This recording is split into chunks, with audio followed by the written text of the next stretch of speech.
নমস্কার, স্বাগত জানাই সবাইকে বিটিএন নিউজে। সাথে রয়েছে বিধি। দেখে নিচ্ছি আজকের বিশেষ খবর। শিলচর বঙ্গভবনে এক অনুষ্ঠানের মধ্য দিয়ে ভাষা গৌরব সপ্তাহের সমাপ্তি অনুষ্ঠান উদযাপিত হয়। মাতৃভাষা চর্চায় জোর দেওয়ার আহ্বান মন্ত্রী জয়ন্ত মল্ল বড়ুয়ার। ভয়ঙ্কর দুর্ঘটনার মুখে উধারবন্দের একটি প্রাথমিক স্কুল। টিলার মাটি ধসে পড়ে 1011 নম্বর কল্যাণীগ্রাম নিম্ন প্রাথমিক বিদ্যালয় ক্ষতিগ্রস্ত। শিলচর ফাটকবাজার কালীবাড়ি রুট শ্রী শ্রী লোকনাথ বাবার মঠ ও সেবা প্রতিষ্ঠানে মৌনব্রত উৎসব আয়োজিত। এইবারে বিস্তারিত খবর। শিলচর বঙ্গভবনে এক অনুষ্ঠানের মধ্য দিয়ে ভাষা গৌরব সপ্তাহের সমাপ্তি অনুষ্ঠান উদযাপিত হয়। মাতৃভাষা চর্চায় জোর দেওয়ার আহ্বান মন্ত্রী জয়ন্ত মল্ল বড়ুয়ার। আজ শনিবার শিলচর বঙ্গভবনে এক অনুষ্ঠানের মধ্য দিয়ে ভাষা গৌরব সপ্তাহের সমাপ্তি অনুষ্ঠান উদযাপিত হয়। এদিনের অনুষ্ঠানে মুখ্য অতিথি হিসেবে উপস্থিত ছিলেন মন্ত্রী জয়ন্ত মল্ল বড়ুয়া। 7 দিনের অনুষ্ঠান শেষে আজ শনিবার ভাষা গৌরব কার্যসূচি সমাপ্ত হয়। গত 7 দিন ধরে বাংলা, অসমিয়া সহ একাধিক ভাষা স্বীকৃতি পাওয়ার পর আসামের সাথে কাছাড় জেলায়ও সপ্তাহব্যাপী বিভিন্ন অনুষ্ঠান আয়োজিত হয়। আজ শনিবার শিলচর বঙ্গভবনে এক বিরাট অনুষ্ঠানের মধ্য দিয়ে 7 দিনের অনুষ্ঠানের সমাপ্তি ঘটে। এদিনের অনুষ্ঠানে উপস্থিত ছিলেন বিধায়ক দীপায়ন চক্রবর্তী সহ অন্যান্য বিশিষ্টজনেরা। জয়ন্ত মল্ল তাঁর বক্তব্যে বলেন, নিজের ভাষাকে এগিয়ে নিয়ে যেতে হলে চর্চা জরুরি। তিনি প্রধানমন্ত্রী নরেন্দ্র মোদী সহ আসামের মুখ্যমন্ত্রী ডক্টর হিমন্ত বিশ্ব শর্মাকে ধন্যবাদ জানিয়ে বলেন, তাদের কুশল নেতৃত্বের জন্য দেশ ও রাজ্যের মানুষ বিভেদ ভুলে এক নতুন আলোর দিকে এগিয়ে যাচ্ছেন। এদিনের অনুষ্ঠানে বাংলা নিয়ে যারা কাজ করেছেন তাদের সংবর্ধনা প্রদান করেন মন্ত্রী জয়ন্ত মল্ল বড়ুয়া। একজন বড় ভাইয়ের সঙ্গে আমি অসমিয়াতে কথা বলবো, কারণ আমি বড় ভাষা জানি না। একজন দ্বিভাষা মানুষের সঙ্গে আমি অসমিয়াতে কথা বলবো। নবকান্ত বড়ুয়া বলতেন যে অসমিয়া মোর মাতৃভাষা আর বাংলা মোর ধাত্রীভাষা। কারণ নবকান্ত বড়ুয়া তিনি শান্তিনিকেতনে পড়াশোনা করেছিলেন। আমরা ব্রহ্মপুত্র উপত্যকা থেকে আমরা বলি যে বাংলা আমাদের মাতৃভাষা, অসমিয়া আমাদের ধরিত্রী ভাষা, গণসংযোগী ভাষা। আমরা কোনো ভাষার প্রতি নিজের মাতৃভাষাকে শ্রদ্ধা করব এবং সমস্ত ভাষাকে আমরা শ্রদ্ধা করব, এই সংকল্প যদি নিতে পারি তবেই ধ্রুপদী ভাষা। আর যদি বিচ্ছেদ এবং বিভেদ আমরা তৈরি করতে থাকি যে না বাংলা ভাষী আমি আমার মাতৃভাষাকে আমি ভালোবাসি আর অন্যান্য মাতৃভাষা আমার আপন হতে পারে না, এই বিদ্বেষ বিষ যতদিন থাকবে ততদিন কিন্তু এই ধ্রুপদী ভাষা করলেই বা কি না করলেই বা কি। আসামিয়া, বাংলা, বড় রিজনাল মিডিয়ামে যদি এই মেট্রিক আর হায়ার সেকেন্ডারি পড়ে তাহলে ওর কারণে 5% সিট রিজার্ভেশন। এর জন্য বলেছে, এই জন্য বলেছে যে যাতে আমার মানুষে অনুভব করে যে না আমি কনভেন্ট এডুকেটেড হলে বাইরের স্কুলে পড়লে এটা পাবো না, আমি আমার আসামের স্কুলে বাংলা মিডিয়ামের স্কুলে আসামে মিডিয়ামের স্কুলে পড়লে এই 5% রিজার্ভেশন পাবো, ডাক্তার হওয়ার সুবিধা পাবো। এখন আসামে 13টা মেডিকেল কলেজ, আর কিছুদিন পরে আমার 20-25টা মেডিকেল কলেজ হবো, বছরে 2500 মতো ডাক্তার বাইর হবো। তাহলে 5% 10% তো 100-150 ডাক্তার তো আসবো, 100-150 ডাক্তার তো রিজনাল ল্যাঙ্গুয়েজের থেকে আসবো। এই যে সিস্টেমটা আমি চিন্তা করতে পারবো কিভাবে আমি নিজের সংস্থাপনের লগে এই ল্যাঙ্গুয়েজটা রিলেটেড করতে পারি। এখন আমি চিন্তা করতে লাগবো আমার ভাষার কিভাবে ইউনিকোড ফ্রন্ট, আমার আসামিয়া ভাষার ফ্রন্ট, বাংলা ভাষার ফ্রন্ট, যেরকম আমার কম্পিউটারে বাংলা ভাষার বিভিন্ন ফ্রন্ট ইউনিকোড আছে গেছে, এইভাবে আমি ডেভেলপ করতে লাগবো যে প্রযুক্তিবিদ্যার সঙ্গে সঙ্গে কি কি বস্তুর প্রয়োজন আছে। আজকে আমি সবাইকে নব প্রজন্মকে একটা আহ্বান জানাবো যে আমি আমার ভাষা চর্চা করি, আমি ভালো কবিতা লিখি, গল্প লিখি, ইতিহাস লিখি, সুন্দর সুন্দর প্রবন্ধ লিখি, এইগুলো কাম আমার চলতে থাকবো ভাষার উপকারের জন্য, ভাষার বর্ধনের জন্য। কিন্তু সঙ্গে সঙ্গে নতুন প্রজন্ম চিন্তা করতে লাগবো যে আমার ভাষার ইউনিকোড তৈরি করার জন্য, আমার ভাষার ফ্রন্ট তৈরি করার জন্য, আমার ভাষা কম্পিউটার ভাষার কম্পিউটারের সঙ্গে কিরকম অ্যাডজাস্ট করতে পারি, নতুন টেকনোলজির সঙ্গে, এআই সঙ্গে, আর্টিফিশিয়াল ইন্টেলিজেন্সের সঙ্গে এইরকম আমার ভাষাটা জয়েন করতে পারি। ভাষা আগাবার জন্য আমার নতুন প্রজন্ম চিন্তা করতে লাগবো যে আমি আর্টিফিশিয়াল ইন্টেলিজেন্স আমার ভাষাটা কিরকম ঢুকায়, কিরকম আমার আর্টিফিশিয়াল ইন্টেলিজেন্স আমার ভাষার কাজ হয়। তাহলে দেখবে যে এই ভাষা ক্রমাগতভাবে যুগে যুগে থাকবে, যুগে যুগে এই ভাষার চলাচল চলবে, এই যুগে যুগে এই ভাষার চিন্তা চর্চা চলবে। তো আমি আশা রাখছি। জন্য প্রথমে আমি বাংলা সাহিত্য সভা অসম ও শিলচর কাছাড় তথা বরাকবাসী সকলের পক্ষ থেকে আন্তরিকভাবে আমাদের অতি শ্রদ্ধা প্রধানমন্ত্রী নরেন্দ্র মোদীজি ও সাথে সাথে আমাদের মাননীয় মুখ্যমন্ত্রী, আসামের সর্বকালের শ্রেষ্ঠ মুখ্যমন্ত্রী ডক্টর হিমন্ত বিশ্ব শর্মা মহাশয়কে আন্তরিক ধন্যবাদ জ্ঞাপন করছি, তাদের প্রতি শ্রদ্ধা নিবেদন করছি, কৃতজ্ঞতা নিবেদন করছি। আমরা জানি যে বাংলা ও অসমীয়া ভাষাকে স্বীকৃতি প্রদান, এই স্বীকৃতি প্রদান কেবলমাত্র ভাষার গৌরব নয়, একটি সমৃদ্ধ ঐতিহ্যকে বিশ্বমঞ্চে তুলে ধরা এটি একটি পথ। তার জন্য আন্তরিকভাবে তাদের দুজনকে আমরা ধন্যবাদ জ্ঞাপন করতে চাই। আমরা জানি যে ধ্রুপদী ভাষা হিসাবে কোনো ভাষা স্বীকৃতি পেলে এই ভাষার প্রচার ও প্রসারের ক্ষেত্রে বেশ কিছু পদক্ষেপ নেয় কেন্দ্রীয় সরকার। আর ধ্রুপদী ভাষার জন্য জাতীয় পুরস্কার ঘোষণা করা হয়। কেন্দ্রীয় বিশ্ববিদ্যালয়ে ওই ভাষার প্রচার ও প্রসারের জন্য চেয়ার তৈরি করা হয়। 2020 সালে সংস্কৃত ভাষার জন্য 3টি বিশ্ববিদ্যালয় তৈরি করা হয়েছিল। তামিল ভাষার প্রাচীন পুঁথির অনুবাদ ও গবেষণার জন্য কেন্দ্রীয় স্তরে একটি সংস্থা তৈরি করা হয়েছে। কন্নড়, তেলেগু, মালয়ালম ও উড়িয়া ভাষার জন্য central institute of Indian language তৈরি করা হয়েছে। তাই স্বাভাবিকভাবেই এই কেন্দ্র সরকারের যে সিদ্ধান্ত, তার জন্য বাংলা ভাষা ও অসমীয়া ভাষা এই সুবিধাগুলো, কেন্দ্র সরকারের সুবিধাগুলো আগামী দিনে পাবে, সেটাই অত্যন্ত গর্বের ব্যাপার। টিলার মাটি ধসে উধারবন্দের 1011 নম্বর কল্যাণী গ্রাম নিম্ন প্রাথমিক বিদ্যালয়ের অবস্থা বেহাল। উধারবন শিক্ষাখণ্ডের অধীনে 1011 নম্বর কল্যাণী গ্রাম নিম্ন প্রাথমিক স্কুলের পাশের টিলা ধসে বর্ষার সময় বৃষ্টির জলে মাটি নেমে আসে স্কুল গৃহে। ফলে সমস্ত স্কুল ভবনে কাদামাটি ভরে যাওয়ায় দুর্ভোগ পোহাতে হয় স্কুল পড়ুয়া সহ শিক্ষক শিক্ষিকাদের। শনিবার স্কুলের পড়ুয়াদের অভিভাবকরা আসাবুল হোসেন লস্কর, ফখরুল হোসেন বরভুইয়া, জাকারিয়া হোসেন লস্কর, পাবি লস্কর সহ অন্যান্যরা অভিযোগ করে বলেন, 1971 সালে স্কুলটি প্রতিষ্ঠা করেছিলেন প্রাক্তন শিক্ষক এনামুল হক বরভুইয়া। স্কুল গৃহের ঠিক পেছনে ছিল সবুজ টিলা, কিন্তু সম্প্রতি এই টিলা থেকে মাটি কেটে নেওয়ার ফলে বর্ষার জলে কর্দমাক্ত জল স্কুল চত্বর দিয়ে বয়ে যায়। এতে টিলা থেকে বয়ে আসে কাদামাটি স্কুল চত্বরে জমে থাকে, এমনকি কর্দমাক্ত জল স্কুল গৃহে প্রবেশ করায় শ্রেণীকক্ষের মধ্যেই জমে যায় কাদামাটি। বৃষ্টি হলেই কর্দমাক্ত জল স্কুলে প্রবেশ করায় দুর্ভোগ পোহাতে হয় স্কুল পড়ুয়া ও শিক্ষক শিক্ষিকাদের।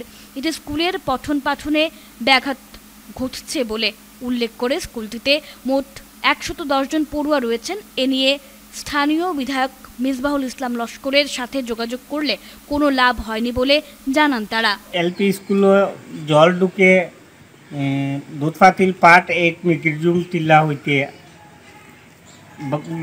বৃষ্টির সময় বেশি জল আসিয়া স্কুলে 1.5-2 ফুট পানি হয়ে যায়।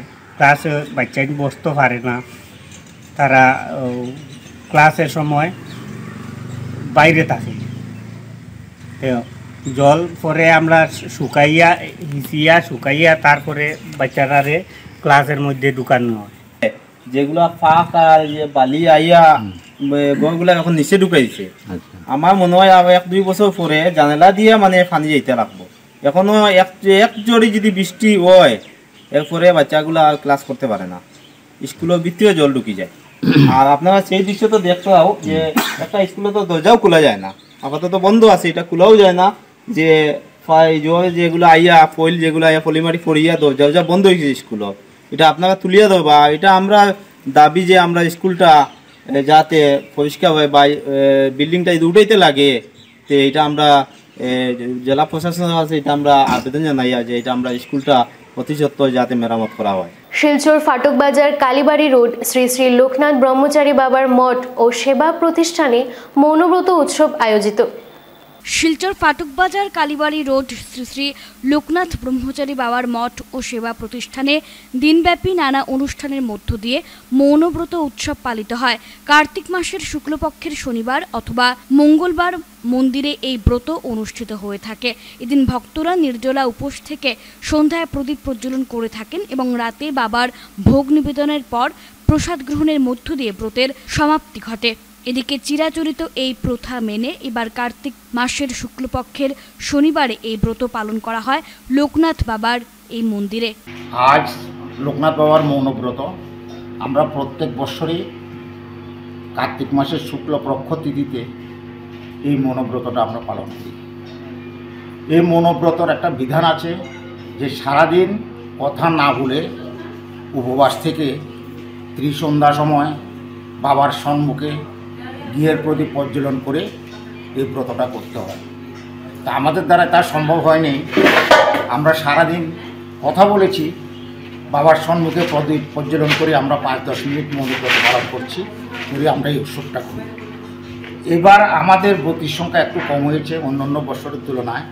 এবার আমাদের 130 জনের মতো ব্রতী, অন্য বছর প্রায় 200, 185, 90 ওরকম ব্রতী এই আশ্রমে উপবাস ব্রত করতে।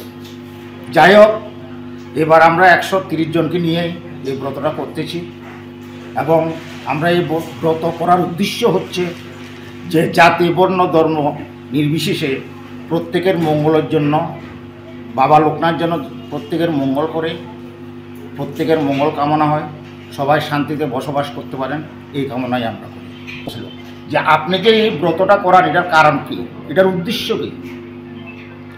কার্তিক মাসের শুক্লপক্ষ তিথিতে বারোদি আশ্রমে বাবা লোকনাথ বিরাজমান ছিলেন। তখন মা শীতলা দেবী এসে আশ্রমের সম্মুখে উপস্থিত। বাবা বলছেন যে এখানে আমার অনেক সন্তানেরা আছে, মা তুমি এদিক দিয়ে প্রবেশ করো না। শীতলা মা উত্তর দিলেন, তাহলে কি আমি এখানে বদ্ধ থাকবে? বলে না, তুমি একটা কাজ করো, যে বাংলাদেশ বারোদি আশ্রমের পশ্চিম সাইডে শীতলক্ষ একটা নদী আছে, এই নদীর ধারে দিয়ে তুমি চলে যাও। তখন শীতলা মা বাবার কথা মেনে শীতলক্ষা নদীর ধারে দিয়ে উনি চলে গেলেন। আর তখন কিছু মানুষের বসন্ত রোগ হয়েছে, তখন বাবা এই ব্রতটা করেছে। বাবা বলেছেন যারা এই ব্রত করে তাদের কোনোদিন যক্কা হবে না, বসন্ত রোগ হবে না, চর্মরোগ হবে না।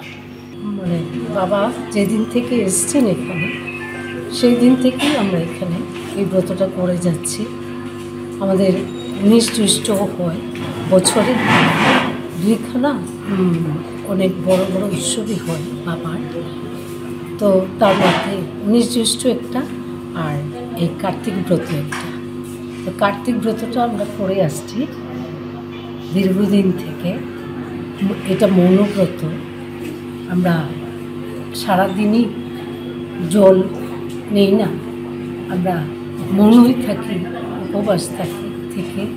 ভাষা গৌরব সপ্তাহের শেষ দিনে আকশার পক্ষ থেকে আলোচনা সভার আয়োজন। ভাষা গৌরব সপ্তাহের শেষ দিনে আকশার পক্ষ থেকে আজ শনিবার এক আলোচনা সভার আয়োজন করা হয়।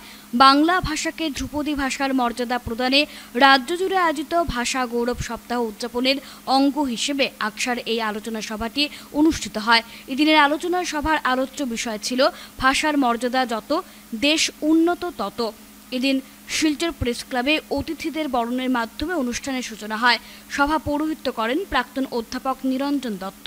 এদিনের সভায় অন্যান্য আলোচকদের মধ্যে উপস্থিত আকশা উপদেষ্টার উপমন্ত্রী পুরকায়স্থ অধ্যাপক সিদ্ধার্থ শঙ্কর নাথ, ডক্টর মনোজ পাল, অধ্যাপিকা জয়ন্তী ভট্টাচার্য, অধ্যাপক এ বরুণজ্যোতি চৌধুরী, শঙ্কর দে উপস্থিত ছিলেন। এটা এর আওতায় আনা উচিত ছিল।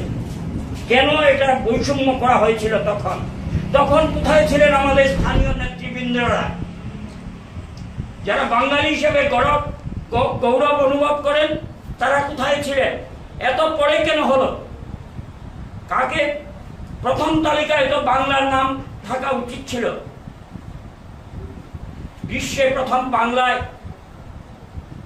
নোবেল পেয়েছিলেন রবীন্দ্রনাথ ঠাকুর 1913 সনে। বাংলা কোথায় আছে কাউ বলতে হয় না। মাতৃভাষা মাতৃদুগ্ধের সমান, এটা রবীন্দ্রনাথ ঠাকুর বলেছিলেন। তাই আমরা মাকে যতটা সম্মান করি, শ্রদ্ধা করি, মাতৃভাষাকেও ঠিক ততটা সম্মান এবং শ্রদ্ধা করি। কারণ মাতৃভাষাকে বাদ দিয়ে কোনো জাতি কোনো কালেও সেই জায়গায় তার জায়গায় গিয়ে উঠতে পারে না। আমি আজকে এই ধ্রুপদী ভাষায় বাংলা এবং অসমিয়াকে যে সংযুক্ত করা হয়েছে তার জন্য ভারতবর্ষের প্রধানমন্ত্রী নরেন্দ্র মোদীজিকে অন্তরের অন্তঃস্থল থেকে হার্দিক উষ্ণ অভিনন্দন জানাচ্ছি।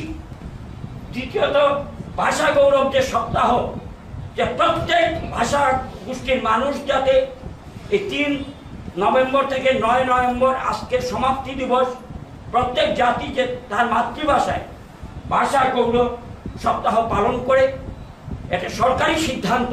তার জন্য আসামের বরিষ্ঠ মুখ্যমন্ত্রী, আসামের রূপকার ডক্টর হিমন্ত বিশ্ব শর্মাকে অন্তরের অন্তঃস্থল থেকে আমি হার্দিক উষ্ণ অভিনন্দন জানাচ্ছি। আমাদের বাংলা ভাষা বা যার একজন অসমীয়া মাতৃভাষী কিংবা ককবরক কিংবা মিজো, সে তার নির্দিষ্ট মাতৃভাষায় কথা বলতে একটু দ্বন্দ্ব তার মনে হয় আমি ছোট হয়ে গেলাম, আমি ভালো করে ইংরেজি জানতে পারি না। একটি ঘটনা যেটা 2-1 বছর আগে টেলিগ্রাফ পত্রিকায় বেরিয়েছিল, একটি ঘটনা। ভারতবর্ষের একটি ছেলে, সে আমেরিকায় গেছে পিএইচডি করতে, সে ফিজিক্স নিয়ে পিএইচডি করবে, ফেলোশিপ পেয়েছে ওখানে। তো তাকে গিয়ে যিনি তার সুপারভাইজার, তিনি জিজ্ঞেস করছেন অনেকগুলো প্রশ্ন, কিন্তু সে ঠিক উত্তর দিতে পারছে না। ওই অধ্যাপক বললেন যে সে যে ফেলোশিপ পেয়েছিল, তার যে পরীক্ষা, সেখানে সে কিন্তু প্রথম দিকে ছিল, না হয়তো সে ফেলোশিপ পেত না, কিন্তু ওখানে গিয়ে সে 2-4টা বেশি কথা বলতে পারছে না। তো যেহেতু আমেরিকার তাকে ওইভাবে আবার ট্রিট করা হচ্ছে, দ্বিতীয় দিন তাকে আবার জিজ্ঞেস করা হলো যে কিছু প্রশ্ন করছেন, সে তখন কিছু বলছে, কিছু বলতে পারছে না। তখন তিনি আরো তাকে একটু আদর যত্ন করে বললেন, কেন তোমার প্রবলেমটা কি তুমি তোমার নিজের ভাষায় একটু করে বলতে পারো? তো সে একটু ভাঙা ইংরেজিতে বললো, আমি ব্যাপারটা উত্তর দিতে পারছি, আমি ইংরেজিতে ঠিকঠাক বলতে পারছি না। তখন অধ্যাপক বুঝে গেলেন যে আসলে সে যখন আনসার করেছিল তখন তো অনলাইনে বা ওই খাতায় দেখে, তখন তো সে তাকে কথা বলতে হচ্ছে না, সে হয়তো ভালো ইংরেজি লিখছে, কথা বলতে পারছে না। তখন তিনি সঙ্গে সঙ্গে বললেন, তোমাকে যে আমরা ফেলোশিপ দিয়েছি, এত বড় ফেলোশিপ, তোমাকে কিন্তু ইংরাজি জানো না সেজন্য দেইনি, তুমি ফিজিক্সের গবেষণার জন্য পেয়েছো, তুমি ইংরাজি জানো না যে সেজন্য কিন্তু এইটা পাওনি। সেজন্য তুমি ভালো করে যে ফিজিক্স যদি জানো এবং ভবিষ্যতে পড়ো, এটাই আমাদের কাছে সব থেকে বেশি প্রাপ্য। এখানে যদি একজন বাঙালি অধ্যাপক হতেন, সঙ্গে সঙ্গে তাকে বলতেন যে তোমার দ্বারা এই পিএইচডি কাজ হবে না, তাকে ওখান থেকেই বিদায় করে দিতেন। আর সত্যজিৎ রায় যদি ভালো করে ইংরাজি না জানতেন, আমরা কি তাকে আজকের মতো মর্যাদা দিতাম? তাহলে আমাদের প্রশ্নটা হচ্ছে মানসিকতায়, আমাদের মানসিকতার পরিবর্তন করতে হবে। তার কারণ, যদি আমরা মানসিকতা যদি পরিবর্তন না ঘটাতে পারি, তাহলে কোনো দেশ উন্নতির পথে যাবে না। সেজন্যই আমাদের দেশে যখন 2020 সালে যখন নতুন শিক্ষানীতি, যে শিক্ষানীতি আমরা 1835 থেকে লর্ড মেকলের কথা বলতে পারি, যিনি বলেছিলেন আমরা এমন এক ধরনের ভারতীয় তৈরি করতে চাই যারা রক্ত মাংসে ভারতীয় থাকবে, অর্থাৎ আমাদের মতো পোশাক আশাক, দেখতে শুনতে, চেহারা সবাই ভারতীয়, কিন্তু যারা চিন্তায় চেতনায় মনে মনে লালন করবে ইউরোপকে, অর্থাৎ মনে প্রাণে তারা ইউরোপীয় হয়ে উঠবে। আমরাও কিন্তু সেরকমই হয়ে উঠেছি। সেজন্য আমাদের দরকার সেখান থেকে উপনিবেশিক মানসিকতা থেকে বেরিয়ে এসে আমাদের যে নতুন শিক্ষানীতির প্রধান কথা হচ্ছে মাতৃভাষায় শিক্ষা। তার কারণ, মাতৃভাষায় শিক্ষা গ্রহণ করলেই একটি দেশ সব থেকে বেশি আগে যেতে পারবে। বিদেশে কিছুদিন আপনি থেকে দেখবেন আপনি পরিশ্রান্ত হয়ে গেছেন, আপনি মনে হবে আপনি কবে আপনি সিলেটিতে বলবেন। ইভেন কলকাতা গেলে হয়, কলকাতাতে, কারণ আমার মাতৃভাষাটা তো সিলেটি, এটা কলোকুয়াল ফর্ম অফ বেঙ্গলি। তো আমি যখন বরাক উপত্যকার মানুষ হিসাবে তো সিলেটিতে কথা বলি, তো ওইখানে যদি আপনি অনেক দীর্ঘ সময় ধরে আপনার থাকতে হয়, তো কিছুদিন পরে মনে হয় যেন কি একটা অসুবিধা হচ্ছে, যে আমি তো অনেকদিন আমার মাতৃভাষায় কথা বলতে পারছি না। তো আমি এরকম হোস্টেলে বলতাম, রিফ্রেশার কোর্স হলে যা এক কাপ চা নিয়ে আয়, বুঝতে শিখি। মানে আমার বাংলা ভাষায় কথা বলতে, আমার মাতৃভাষায় কথা বলতে ইচ্ছে করতো। তো আমি এটাই বলবো যে আমাদের পরের প্রজন্ম যে টেকনোলজির খুব ডেভেলপমেন্টের জন্য mobile, electronic media, social media, এইসবের একটা মানে একটা চারদিকে একেবারে ছড়াছড়ি। এর জন্য সত্যি কথা বলতে গিয়ে যে মানুষের গ্রন্থ পাঠ বা নিজের মধ্যে অন্তর্মুখী হয়ে কিছু ভাবা, এই সুযোগটুকু মানুষের মধ্যে খুব কমে গেছে। কিন্তু যেই মুহূর্তে বাংলা ভাষাকে যখনই কিছু আপনাকে দেওয়া হয়, তখন এই দেওয়াটার সঙ্গে, এই সাফল্যের সঙ্গে কিন্তু একটা বড় দায়িত্ব আসে। দায়িত্বটা হলো কি, যে আমরা যারা বাংলা ভাষা জানি বা যারা বাংলা ভাষায় কথা বলি, যে আমাদের দায়িত্ব যে এই ভাষাকে আরো সমৃদ্ধ সমৃদ্ধ। এই ভাষা সত্যি অর্থে এটা একটা অসংখ্য পুরনো ভাষা এবং খুব সমৃদ্ধ ভাষা।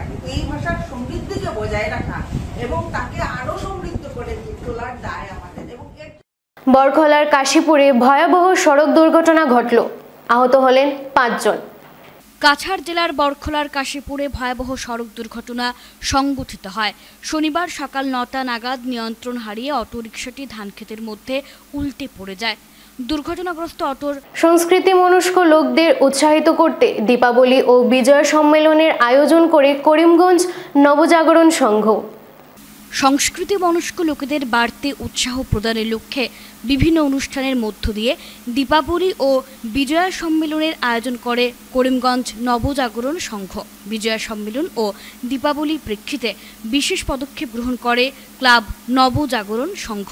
করিমগঞ্জ শহরের বনমালী রোডস্থিত ক্লাব প্রাঙ্গণে দুদিনব্যাপী চলবে নানা কার্যক্রম। আজ শনিবার সকালে ছিল বসে আঁকো প্রতিযোগিতা। কার্যক্রমে সংখ্যাতীত প্রতিযোগী অংশগ্রহণ করে নিজের সূক্ষ্ম প্রতিভা তুলে ধরেন। এছাড়াও ছিল অন্যান্য প্রতিযোগিতামূলক কার্যক্রম। রবিবারও রয়েছে নানা কার্যসূচি। দুদিনব্যাপী এই অনুষ্ঠান সবার কাছে উপভোগ্য হয়ে উঠবে বলে মনে করেন ক্লাব কর্মকর্তারা। করিমগঞ্জবাসীর জ্ঞাতার্থেই জানাচ্ছি যে নারায়ণ শুক্লার স্মৃতিতে নবজাগরণ ক্লাব আয়োজন করতে চলেছে বিজয়া সম্মিলনী এবং দীপাবলি উপলক্ষে রবীন্দ্রসঙ্গীত, লোকগীতি, অঙ্কন, ছড়া এবং মহিলাদের বিভিন্ন ধরনের খেলাধুলার প্রতিযোগিতা। আজ সকাল থেকে শুরু হয়েছে প্রোগ্রাম। এখন আমাদের ছোট ছোট কচিকাচে বাচ্চারা ওরা অঙ্কন প্রতিযোগিতায় বসেছে। আর বিকেলবেলা সন্ধ্যার পরে শুরু হবে মহিলাদের বিভিন্ন ধরনের খেলা, শঙ্খ বাজানো, জিলিপি খাওয়া, ফুচকা খাওয়া, ডিম সেদ্ধ খাওয়া। আগামীকাল আছে বিভিন্ন ধরনের প্রতিযোগিতা। আপনাদের সবার আমন্ত্রণ রইল। শিশু দিবস উদযাপনের মাধ্যমে উধারবন নূপুর নৃত্য কেন্দ্রের রজত জয়ন্তী বর্ষ উৎসবের সূচনা হবে। উধারবন্দ নূপুর নৃত্য কেন্দ্রের শিশু দিবস উদযাপনের মাধ্যমে রজত জয়ন্তী বর্ষ উৎসবের সূচনা হতে চলেছে। আগামী 14 নভেম্বর বৃহস্পতিবার উধারবন্দ ব্লক অডিটোরিয়ামে শিশু দিবস উপলক্ষে বৃহস্পতিবার বেলা 10টায় সংগঠনের পতাকা উত্তোলন করে রজত জয়ন্তী বর্ষ উৎসবের সূচনা হবে। বেলা 11টায় থাকছে ধামাল নৃত্য প্রতিযোগিতা। এতে কোনো বয়সের সীমা থাকবে না। বেলা 3টায় অঙ্কন প্রতিযোগিতা। এতে 3টি বিভাগ থাকবে। নার্সারি থেকে কেজি 2 পর্যন্ত যেসব শিশুরা প্রতিযোগিতায় অংশ নেবে তাদের প্রত্যেকে সংস্থার পক্ষ থেকে সম্মাননা করা হবে। এছাড়াও রয়েছে আরো বিভিন্ন অনুষ্ঠান বলে জানান কর্মকর্তারা। আগামী 14 নভেম্বর আমাদের উধারবন নূপুর নৃত্য কেন্দ্রের রজত জয়ন্তী উপলক্ষে আমরা শিশু দিবস নিয়েই আমাদের রজত জয়ন্তীর অনুষ্ঠানের সূচনা করতে চলেছি। ওই দিন সকাল 11টায় থাকবে ধামাল নৃত্য প্রতিযোগিতা এবং বিকেল 3টায় থাকছে অঙ্কন প্রতিযোগিতা। উধারবন ব্লক অডিটোরিয়াম হলেই আমাদের সমস্ত অনুষ্ঠান আমরা করব। সন্ধ্যা 6টায় থাকছে পুরস্কার বিতরণী সভা এবং নূপুরের শিল্পী তথা আমন্ত্রিত শিল্পীদের দ্বারা সাংস্কৃতিক অনুষ্ঠান। আপনাদের সবার উপস্থিতি কামনা করছি আমরা। বিভিন্ন কর্মসূচির মাধ্যমে ভাষা গৌরব সপ্তাহ উদযাপন করিমগঞ্জ সরস্বতী বিদ্যানিকেতনে। ভাষা গৌরব সপ্তাহ উদযাপন থেকে সমাপ্তি দিন পর্যন্ত নানা কার্যসূচি পালন করল করিমগঞ্জ সরস্বতী বিদ্যানিকেতন। শনিবার হাতে হাতে প্লাকার্ড, ভাষা সংস্কৃতির ওপর ছাত্রছাত্রীদের রচিত সঙ্গীতের সঙ্গে তালে তাল মিলিয়ে রাজপথে ধামাইল পরিবেশন করল ছাত্রীরা।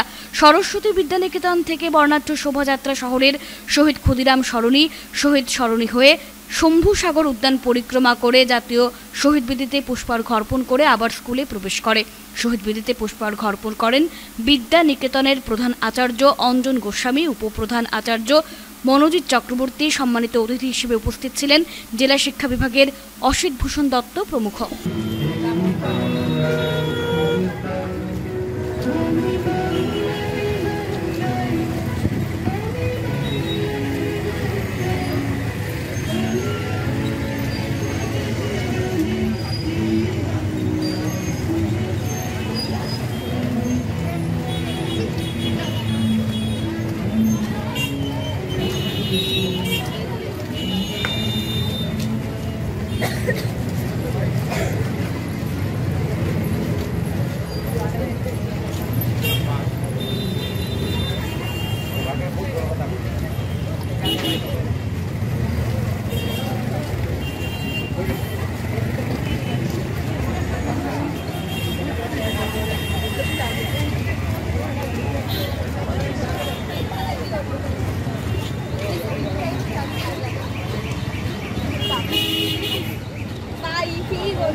ভাষা গৌরব সপ্তাহ উদযাপনের অঙ্গ হিসাবে আমরা আজকে সরস্বতী বিদ্যানিকেতন করিমগঞ্জের পক্ষ থেকে শোভাযাত্রা বের করেছিলাম। বিদ্যালয় থেকে শঙ্কুসাগর পার্ক পর্যন্ত শোভাযাত্রা। এখন এখানে আমরা শহীদ বেদিতে মাল্যদান করে আবার বিদ্যালয়ে ফিরে যাব। আমাদের মধ্যে উপস্থিত আছেন করিমগঞ্জ জেলা বিদ্যালয় সমূহ পরিদর্শক কার্যালয়ের planning and statistic officer Shri আমাদের প্রসিদ্ধ দত্ত মহাশয় এবং বিদ্যালয়ের অন্যান্য আচার্যা। আজকে আমাদের এই দিনটি খুব আনন্দ লাগছে। ভারত সরকার বাংলা এবং অসমিয়াকে ধ্রুপদী ভাষার মর্যাদা দিয়েছেন। মাতৃভাষা আমাদের বাংলা ভাষা, মাতৃভাষার প্রতি গৌরব এবং শ্রদ্ধা ভালোবাসা থাকা আমাদের সবারই কর্তব্য। আমরা সংক্ষিপ্তভাবে আজকে এই কার্যক্রম আয়োজন করেছি।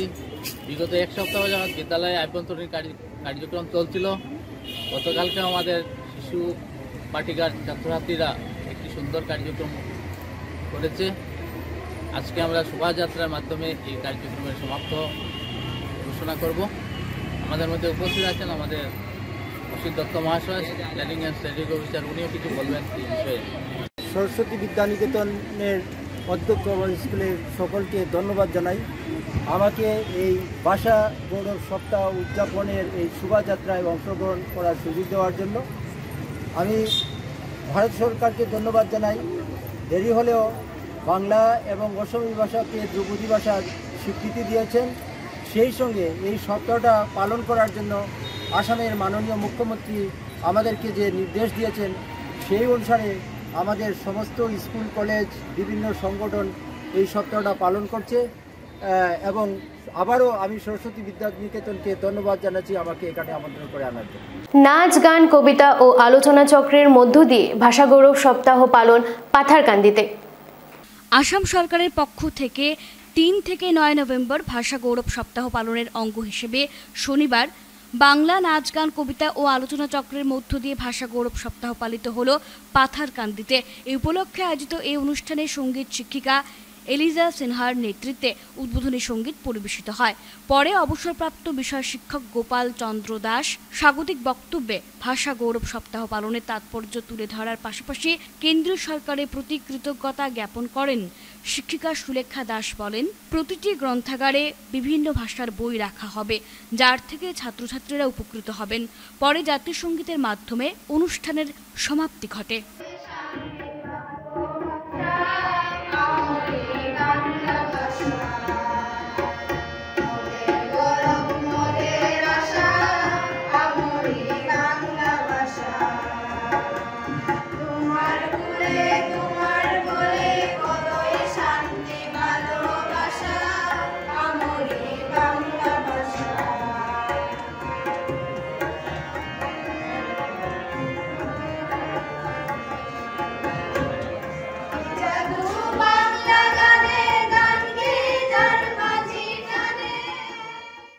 দাবিতে বিভিন্ন দিন থেকে অনেক আগের থেকেই বিভিন্ন ভাষারম্বীরা তারা তাদের ভাষাকে ধ্রুপদী ভাষা হিসাবে যাতে স্বীকৃতি পায় সেটা নিয়ে দাবি জানিয়ে আসছিল।